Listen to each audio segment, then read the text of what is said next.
Life on the Mississippi by Mark Twain. Appendix B. The Mississippi River Commission. The condition of this rich valley of the lower Mississippi, immediately after and since the war, constituted one of the disastrous effects of war most to be deplored. Fictitious property in slaves was not only righteously destroyed, but very much of the work which had depended upon the slave labor was also destroyed or greatly impaired, especially the levee system. It might have been expected by those who have not investigated the subject that such important improvements as the construction and maintenance of the levees would have been assumed at once by the several States. But what can the State do where the people are under subjection to rates of interest ranging from 18 to 30%, and are also under the necessity of pledging their crops in advance, even of planting, at these rates for the privilege of purchasing all of their supplies at 100% profit? It has needed but little attention to make it perfectly obvious that the control of the Mississippi River, if undertaken at all, must be undertaken by the national government and cannot be compassed by States. The river must be treated as a unit. Its control cannot be compassed under a divided or separate system of administration. Neither are the States especially interested, competent to combine among themselves for the necessary operations. The work must begin far up the river, at least as far as Cairo, if not beyond, and must be conducted upon a consistent general plan throughout the course of the river. It does not need technical or scientific knowledge to comprehend the elements of the case if one will give a little time and attention to the subject, and when a Mississippi River Commission has been constituted, as the existing commission is, of thoroughly able men of different walks in life, may it not be suggested that their verdict in the case should be accepted as conclusive, so far as any a priori theory of construction or control can be considered conclusive? It should be remembered that upon this board are General Gillmore, General Comstock, and General Sutter of the United States Engineers; Professor Henry Mitchell, the most competent authority on the question of hydrography, of the United States Coast Survey; B. Harrod, the State Engineer of Louisiana; James B. Eads, whose success with the jetties at New Orleans is a warrant of his competency; and Judge Taylor of Indiana. It would be presumption on the part of any single man, however skilled, to contest the judgment of such a board as this. The method of improvement proposed by the commission is at once in accord with the results of engineering experience and with observations of nature where meeting our wants.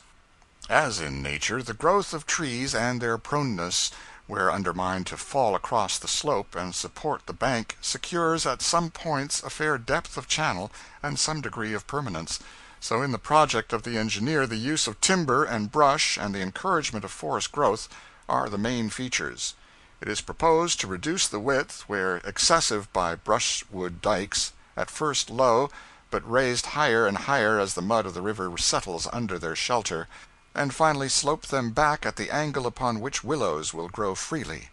In this work there are many details connected with the forms of these shelter dikes, their arrangements so as to present a series of settling basins, etc., a description of which would only complicate the conception.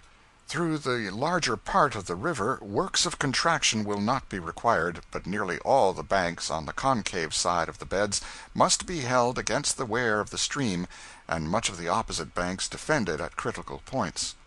The works having in view this conservative object may be generally designated works of revetment, and these also will be largely of brushwood woven in continuous carpets or twined into wire netting.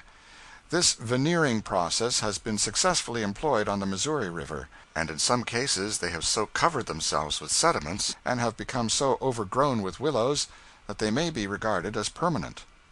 In securing these mats rubber stone is to be used in small quantities, and in some instances the dressed slope between high and low river will have to be more or less paved with stone. Anyone who has been on the Rhine will have observed operations not unlike those to which we have just referred, and, indeed, most of the rivers of Europe, flowing among their own alluvia, have required similar treatment in the interest of navigation and agriculture. The levee is the crowning work of bank revetment, although not necessarily in immediate connection. It may be set back a short distance from the reveted bank, but it is in effect the requisite parapet. The flood river and the low river cannot be brought into register, and compelled to unite in the excavation of a single permanent channel, without a complete control of all the stages, and even the abnormal rise must be provided against, because this would endanger the levee, and once in force behind the works of revetment, would tear them also away. Under the general principle that the local slope of a river is the result and measure of the resistance of its bed, it is evident that a narrow and deep stream should have less slope because it has less frictional surface in proportion to capacity, i.e., less perimeter in proportion to area of cross-section. The ultimate effect of levees and revetments, confining the floods and bringing all the stages of the river into register, is to deepen the channel and let down the slope. The first effect of the levees is to raise the surface, but this, by inducing greater velocity of flow, inevitably causes an enlargement of section, and, if this enlargement is prevented from being made at the expense of the banks, the bottom must give way, and the form of the waterway be so improved as to admit this flow with less rise. The actual experience with levees upon the Mississippi River, with no attempt to hold the banks, has been favorable, and no one can doubt, upon the evidence furnished in the reports of the Commission, that if the earliest levees had been accompanied by revetment of banks and made complete, we should have today a river navigable at low water and an adjacent country safe from inundation. Of course, it would be illogical to conclude that the constrained river can ever lower its flood slope so as to make levees unnecessary, but it is believed that by this lateral constraint the river as a conduit may be so improved in form that even those rare floods which result from the coincident rising of many tributaries will find vent without destroying levees of ordinary height. That the actual capacity of a channel through alluvium depends upon its service during floods has been often shown, but this capacity does not include anomalous but recurrent floods. It is hardly worth while to consider the projects for relieving the Mississippi River floods by creating new outlets, since these sensational propositions have commended themselves only to unthinking minds, and have no support among engineers. Were the river bed cast iron, a resort to openings for surplus waters might be a necessity, but as the bottom is yielding, and as the best form of outlet is a single deep channel, as realizing the least ratio of perimeter to area of cross-section, there could not well be a more unphilosophical method of treatment than the multiplication of avenues of escape. In the foregoing statement, the attempt has been made to condense, in as limited space as the importance of the subject would merit, the general elements of the problem, and the general features of the proposed method of improvement which has been adopted by the Mississippi River Commission.